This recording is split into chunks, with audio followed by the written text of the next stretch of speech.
one called Zosé Ibrium, who many today call Abraham. This is just an example of how the Nataru came in to assist the seed of the three groups of 12 royal tribes. We're in scroll 17. We're starting in verse 7 through 10. And we learn about the covenant of circumcision. We learn about the family line of Shammah.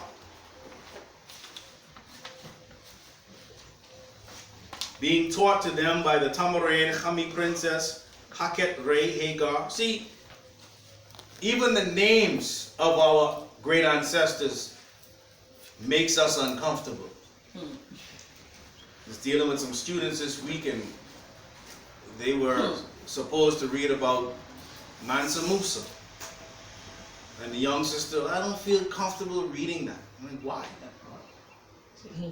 Why don't you feel, if I told you to read about Christopher Columbus, if I told you to read about the pale Moses or the pale Abraham or the pale Jesus, you jump up there and you read, but I say Mansa Musa, you ain't feeling that.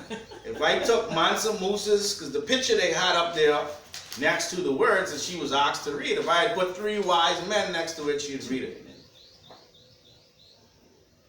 Now that's self-hate. That's confusion again, right? And I'm not beating up on the young sister, but I'm just saying that mentality, most the adults hide it well. That's why I love being with children, because children will let you. They like the thermometer or you know the gauge to show you where the society is at, because they don't hide what's really going on with them. You can see exactly what's going on in their homes and in their environment. You understand?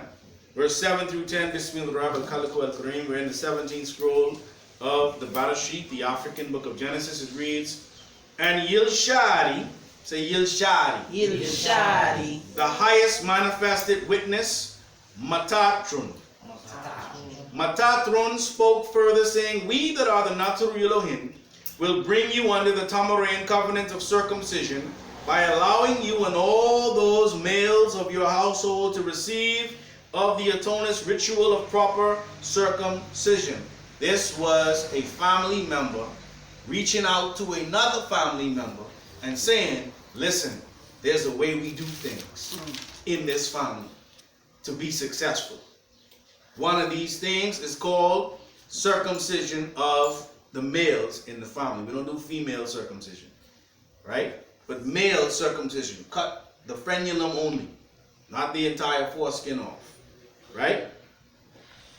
And through such, verse 8, amongst you that forevermore observe and hold firm to the rites of atonism, such as this sacred ritual and covenant of circumcision, will be fruitfully and exceedingly multiplied through your children and works. In our family, when we perform this rite, when we perform this circumcision, we are able to be fruitful and multiply and have children and have the ability. And see, children don't have the value today that they had in these times that we're reading about.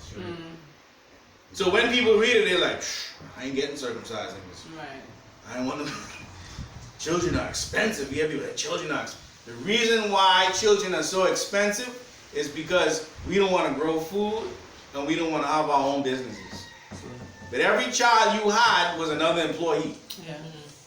Not that that's all that they were, but you had more hands in the business, in the field. So children became valuable.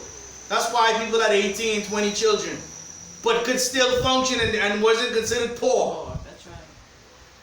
Because another child meant another helping hand.